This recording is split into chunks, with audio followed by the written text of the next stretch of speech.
السلام عليكم ورحمة الله وبركاته. halkan waa Som Action Films. maanta muuqaalkeena wuxuu ku saabsan yahay ama aan kaga hadli doonaa waxyaabaha noo qorshaysan sanadka cusub 2020.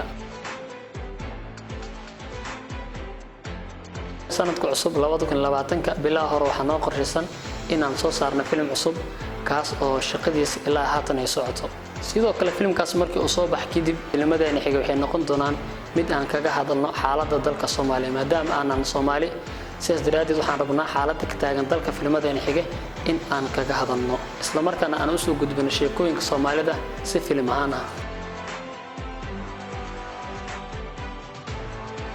waxyaabaha kale ee channelkeena Som Action Films ku cusub waxaa kamid ah vlogs kaas oo aan duubi doono xilliyada aan ku guda jirno duubista filmadeena. ugu dambeyn sidoo kale waxaan soo kordhin doonaa isbuucyada soo aadan wareysiyo aan ka qaadayno actresska ka howlgala shirkadda Som Action Films isla markaana sameeyay filmo kala duwan.